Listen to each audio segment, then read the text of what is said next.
Esta semana, para leer en el baño.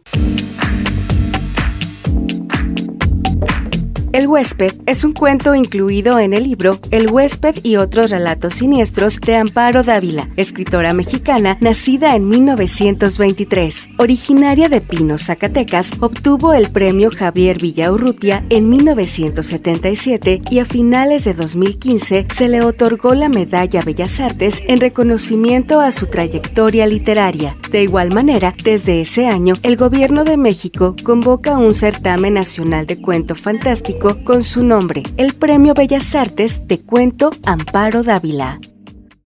El huésped.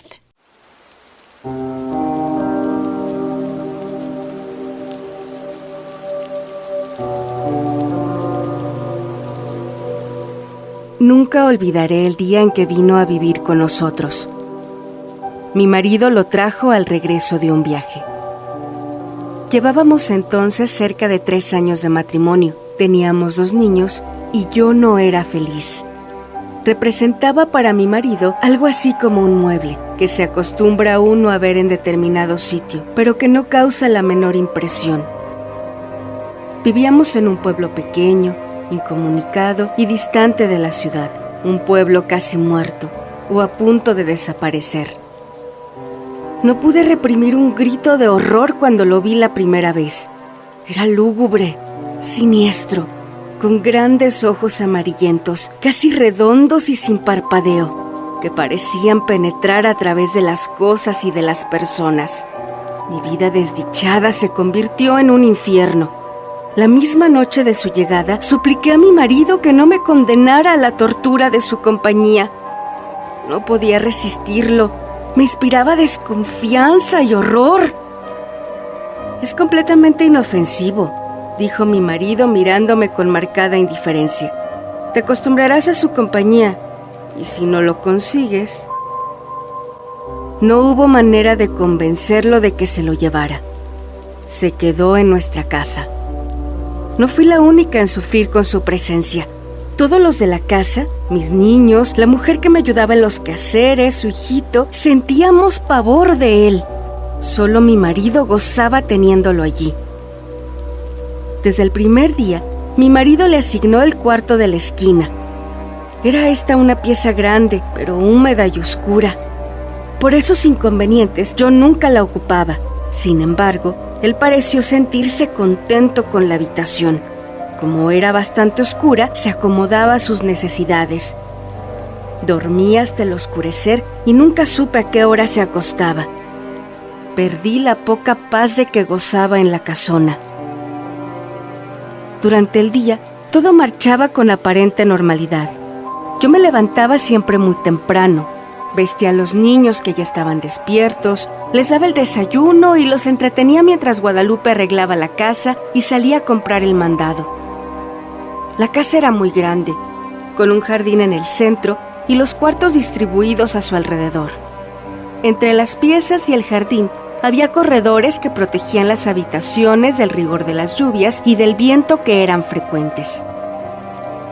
Tener arreglada una casa tan grande y cuidado el jardín, mi diaria ocupación de la mañana, era tarea dura, pero yo amaba mi jardín.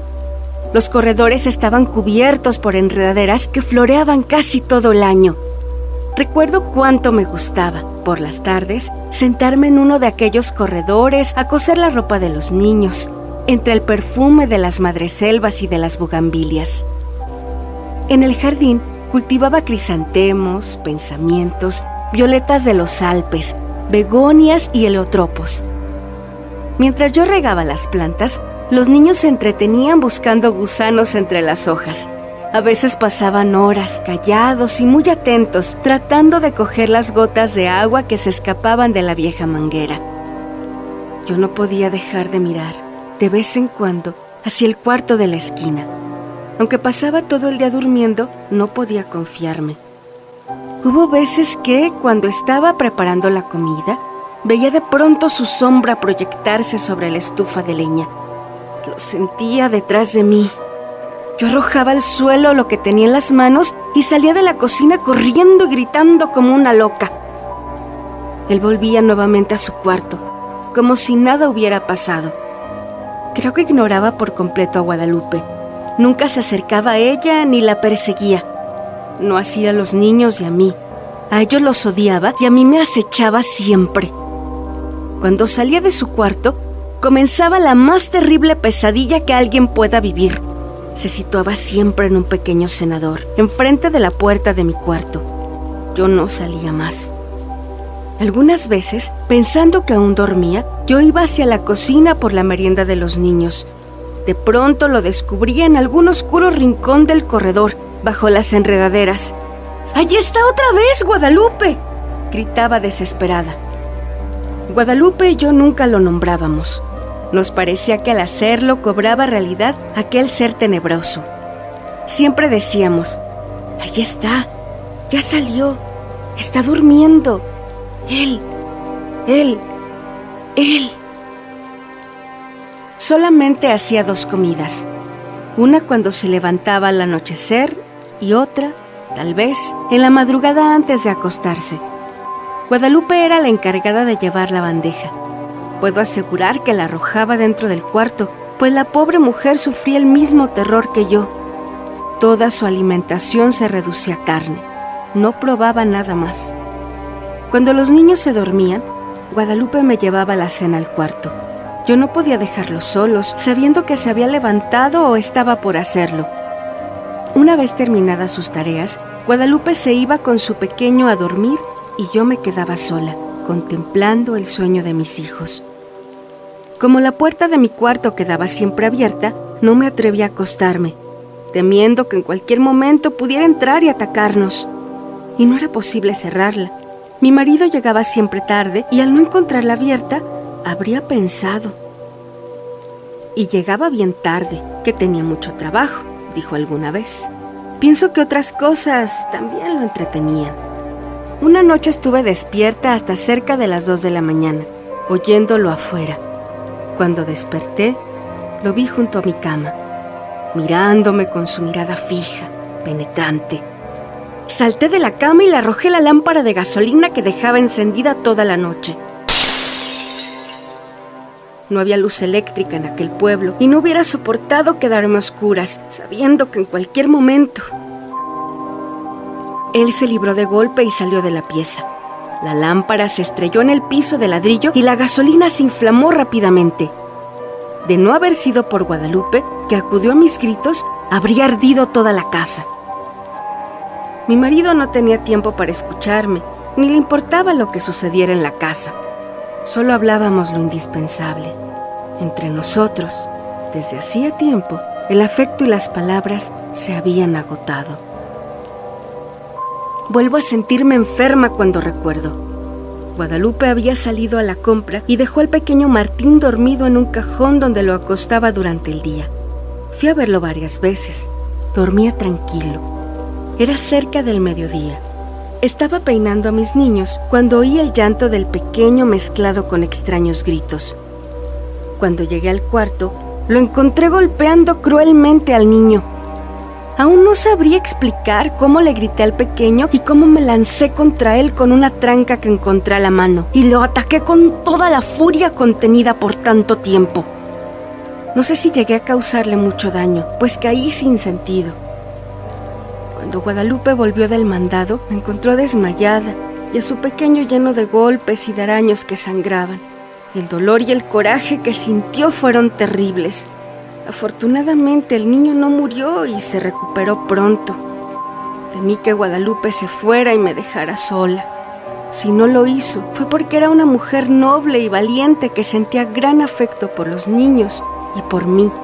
Pero ese día nació en ella un odio que clamaba venganza. Cuando conté lo que había pasado a mi marido, le exigí que se lo llevara, alegando que podía matar a nuestros niños como trató de hacerlo con el pequeño Martín. Cada día estás más histérica. Es realmente doloroso y deprimente contemplarte así. Te he explicado 1000 veces que es un ser inofensivo. Pensé entonces en huir de aquella casa, de mi marido, de él. Pero no tenía dinero y los medios de comunicación eran difíciles. Sin amigos ni parientes a quienes recurrir, me sentía tan sola como un huérfano. Mis niños estaban atemorizados, que no querían jugar en el jardín y no se separaban de mi lado. Cuando Guadalupe salía al mercado, me encerraba con ellos en mi cuarto. «Esta situación no puede continuar», le dije un día a Guadalupe. «Tendremos que hacer algo, y pronto», me contestó. «¿Pero qué podemos hacer las dos solas?» «Solas, es verdad, pero con un odio». Sus ojos tenían un brillo extraño. Sentí miedo y alegría. La oportunidad llegó cuando menos lo esperábamos. Mi marido partió para la ciudad a arreglar unos negocios. Tardaría en regresar, según me dijo, unos 20 días.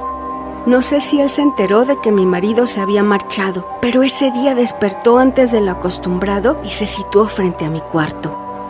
Guadalupe y su niño durmieron en mi cuarto y por primera vez pude cerrar la puerta. Guadalupe y yo pasamos casi toda la noche haciendo planes. Los niños dormían tranquilamente. De cuando en cuando oíamos que llegaba hasta la puerta del cuarto y la golpeaba con furia. Al día siguiente dimos de desayunar a los 3 niños y, para estar tranquilas y que no nos estorbaran en nuestros planes, los encerramos en mi cuarto. Guadalupe y yo teníamos muchas cosas por hacer y tanta prisa en realizarlas que no podíamos perder tiempo ni en comer. Guadalupe cortó varias tablas, grandes y resistentes, mientras yo buscaba martillo y clavos. Cuando todo estuvo listo, llegamos sin hacer ruido hasta el cuarto de la esquina. Las hojas de la puerta estaban entornadas. Conteniendo la respiración, bajamos los pasadores. Después cerramos la puerta con llave y comenzamos a clavar las tablas hasta clausurarla totalmente. Mientras trabajábamos, gruesas gotas de sudor nos corrían por la frente. No hizo entonces ruido. Parecía que estaba durmiendo profundamente. Cuando todo estuvo terminando, Guadalupe y yo nos abrazamos llorando. Los días que siguieron fueron espantosos. Vivió muchos días sin aire, sin luz, sin alimento. Al principio golpeaba la puerta, tirándose contra ella. Gritaba desesperado, arañaba. Ni Guadalupe ni yo podíamos comer ni dormir. Eran terribles los gritos. A veces pensábamos que mi marido regresaría antes de que hubiera muerto. Si lo encontrara así. Su resistencia fue mucha. Creo que vivió cerca de 2 semanas. Un día ya no se oyó ningún ruido, ni un lamento. Sin embargo, esperamos 2 días más antes de abrir el cuarto. Cuando mi marido regresó, lo recibimos con la noticia de su muerte repentina y desconcertante.